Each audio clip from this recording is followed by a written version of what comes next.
Om Shanti. Good morning. മനുഷ്യൻ്റെ ഏറ്റവും വലിയ പേഴ്സണലായിരിക്കുന്ന ധനമാണ് അവൻ്റെ സങ്കല്പശക്തി.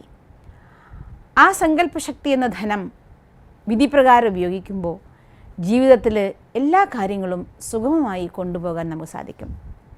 ജലം, വെള്ളം അത് വെറുതെ ഒഴുകിപ്പോകുമ്പോൾ അതിൻ്റെ ഉള്ളിൽ ഒതുങ്ങിയിരിക്കുന്ന ആ ഊർജത്തെ കുറച്ച് മാത്രമേ നമുക്ക് മനസ്സിലാവുള്ളൂ. ആ വെള്ളം തന്നെ പ്രത്യേക രീതിയിൽ ചലിപ്പിക്കുമ്പോൾ നമുക്കതിൽ നിന്ന് വൈദ്യുതി, ഇലക്ട്രിസിറ്റി പ്രൊഡ്യൂസ് ചെയ്യാനായിട്ട് സാധിക്കുന്നു. വായുവും ജലവും ഇല്ലെങ്കിൽ ഈ പ്രകൃതി നിശ്ചലമായിപ്പോയി. പ്രകൃതിയുടെ ജീവൻ്റെ പ്രധാനപ്പെട്ട 2 ഘടകങ്ങളാണ് വായുവും ജലവും. അതുപോലെ തന്നെ സങ്കല്പമില്ലെങ്കിൽ നമ്മുടെ ജീവിതം നിശ്ചലായി, പിന്നെ മനുഷ്യൻ മരിച്ചു. അതായത് മനുഷ്യൻ്റെ ശക്തി എന്ന് പറയുന്നത് അവൻ്റെ സങ്കല്പമാണ്. ആ സങ്കല്പത്തെ വിധിപ്രകാരം നമ്മൾ ഒഴുക്കുകയാണെങ്കിൽ അതിന് അത്ഭുതങ്ങൾ ചെയ്ത് കാണിക്കാൻ സാധിക്കും.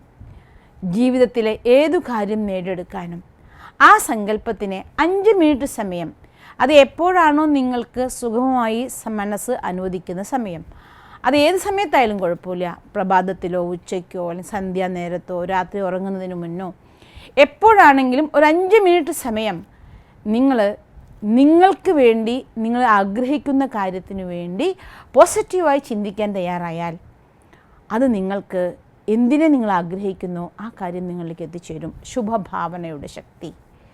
ഈ ശുഭഭാവന എങ്ങനെയാണ് ക്രിയേറ്റ് ചെയ്യേണ്ടത്?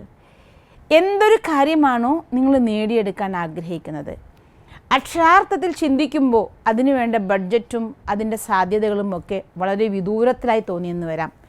എങ്കിൽ പോലും ആ കാര്യം കിട്ടിയതായും നമുക്കത് വന്നു ചേർന്നതായും അത് ഈശ്വരനോട് നന്ദി പറഞ്ഞുകൊണ്ട് 5 മിനിറ്റ് ആ കാര്യത്തെക്കുറിച്ച് നിങ്ങൾ ചിന്തിക്കൂ. അതെനിക്ക് കിട്ടിയിരിക്കുന്നു, അത് കിട്ടിച്ചേർന്നപ്പോൾ നിങ്ങൾ അനുഭവിക്കുന്ന സുഖം, അത് തന്നതിന് ഭഗവാന് നന്ദി, അത് ഉപയോഗിക്കുമ്പോൾ നിങ്ങൾ അനുഭവിക്കുന്ന ആനന്ദം, അതിലൂടെ നിങ്ങളുടെ സമയത്തിനുണ്ടാകുന്ന ലാഭം, അതിലൂടെ വീട്ടിലുണ്ടാകുന്ന അന്തരീക്ഷം, അല്ലെങ്കിൽ നിങ്ങളുടെ ഓഫീസിലുണ്ടാകുന്ന ആ സുഖകരമായ അന്തരീക്ഷം, ഇതിനൊക്കെ ഓർമ്മിച്ച് കേവലം 5 മിനിറ്റ് സമയം മാത്രം അതിൻ്റെ ആ നേടിക്കഴിഞ്ഞ അവസ്ഥയിലുള്ള ഒരു സുഖം നിങ്ങൾ വിചാരങ്ങളിലൂടെ അനുഭൂതി ചെയ്യൂ. അത്ര ചെയ്യേണ്ട ആവശ്യമുള്ളൂ. അതിന് ഇന്ന സമയത്ത് ചെയ്യണം, പ്രത്യേക രീതിയിൽ ചെയ്യണം, അങ്ങനെയൊന്നുമില്ല.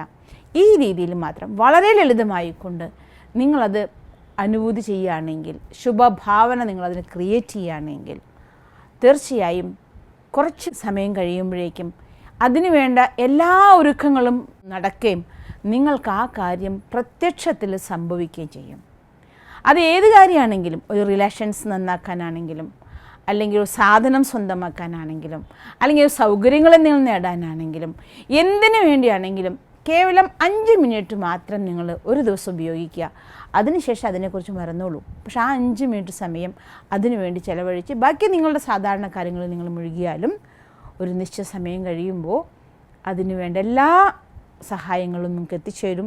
നിങ്ങൾക്ക് ആ കാര്യം സ്വന്തമാകാൻ സാധിക്കും. ഇല്ലല്ലോ എന്നുള്ള ആദി പിടിക്കരുത്, അല്ലെങ്കിൽ അത് കിട്ടിയില്ലല്ലോ എന്ന് വിഷമിക്കരുത്. മറിച്ച് അത് കിട്ടിക്കഴിഞ്ഞ പോലെ ഈശ്വരന് നന്ദി പറയാം. കേവലം 5 നിമിഷം മാത്രം നിങ്ങളുടെ ലക്ഷ്യത്തിന് വേണ്ടി, നിങ്ങളുടെ ഇച്ഛയ്ക്ക് വേണ്ടി ചിലവഴിക്കൂ. അങ്ങനെ ആ നല്ല കാര്യത്തിന് വേണ്ടി നിങ്ങളുടെ 5 മിനിറ്റ് സമയം ഉപയോഗിക്കുമ്പോൾ ജീവിതത്തിലെ ലക്ഷ്യം സ്വന്തമാക്കാൻ സാധിക്കും. ഈ ഒരു ചെറിയ ടെക്നിക്ക് ഉപയോഗിക്കൂ. നിങ്ങളുടെ ജീവിതത്തിലും ലക്ഷ്യങ്ങളെ നേടിയെടുക്കൂ. ഓം ശാന്തി.